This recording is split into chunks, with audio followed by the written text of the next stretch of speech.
रात के 12 बजे राहुल नाम का युवक एक खाली रेलवे स्टेशन पर ट्रेन का इंतजार कर रहा था। स्टेशन सुनसान था, सिर्फ हवा की सरसराहट सुनाई दे रही थी। थोड़ी देर बाद एक पुरानी ट्रेन सीटी मारते हुए प्लेटफॉर्म पर रुकी। अजीब बात यह थी कि उसमें सिर्फ 2-3 डिब्बों में ही रोशनी थी, बाकी पूरी ट्रेन अंधेरे में डूबी हुई थी। राहुल ने सोचा, शायद ये कोई मालगाड़ी बदली हुई है, और वह उसमें चढ़ गया। भाग 2, रहस्यमयी डिब्बा। राहुल जिस डिब्बे में बैठा वहां कोई और यात्री नहीं था। सीटें पुरानी और फटी हुई थीं। खिड़की से बाहर देखने पर सब कुछ धुंध में ढका लग रहा था। अचानक उसे पीछे की सीट पर किसी के बैठने की आहट सुनाई दी। उसने पीछे मुड़कर देखा, वहां एक बुजुर्ग औरत बैठी थी, सफेद साड़ी में, उसका चेहरा धुंधला और आंखें खाली। बेटा, कहां जा रहे हो? बुजुर्ग औरत धीमी आवाज में पूछी।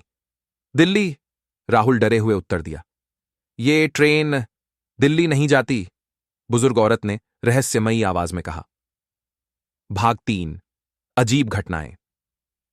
ट्रेन तेजी से चलने लगी। खिड़की से बाहर राहुल ने देखा कि पेड़ों के बीच काले साए दौड़ रहे हैं। फिर उसने देखा कि डिब्बे में अब कई लोग बैठे हैं। सबके कपड़े पुराने और चेहरे डरावने थे। वे सब राहुल की ओर घूर रहे थे।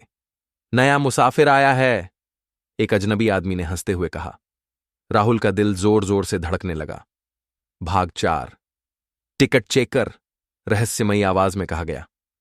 अचानक डिब्बे का दरवाजा खुला और एक टिकट चेकर आया, लेकिन उसका चेहरा आधा जला हुआ था और हाथ में पुराना फटा हुआ टिकट पंच था।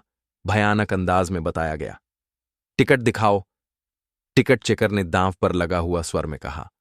राहुल ने डरा हुआ घबराकर जेब से टिकट निकाला, लेकिन टिकट चेकर ने उसे फाड़कर हवा में उछाल दिया और हंसते हुए मजाकिया लहजे में बोला, अब तुम हमेशा के लिए इस सफर के यात्री हो।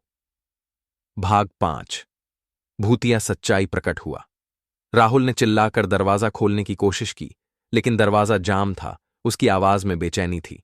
तभी वह बुजुर्ग औरत उसके पास आई और बोली, डरावनी आवाज में, इस ट्रेन में जो भी चढ़ता है वो कभी लौट कर नहीं जाता। ये मौत की ट्रेन है जो आधी रात को ही निकलती है। राहुल ने विनती करते हुए कहा, नहीं, मुझे जाने दो। बुजुर्ग औरत ने गंभीर स्वर में कहा, अब देर हो चुकी है। भाग 6, आखिरी मंजिल। ट्रेन अचानक रुक गई। राहुल ने खिड़की से बाहर देखा।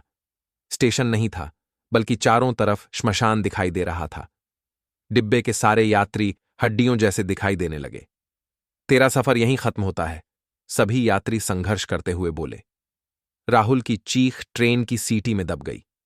सुबह जब स्टेशन मास्टर ड्यूटी पर आया तो उसने देखा, राहुल का टिकट प्लेटफॉर्म पर पड़ा था, लेकिन यात्री कहीं दिखाई नहीं दिया। लोग आज भी कहते हैं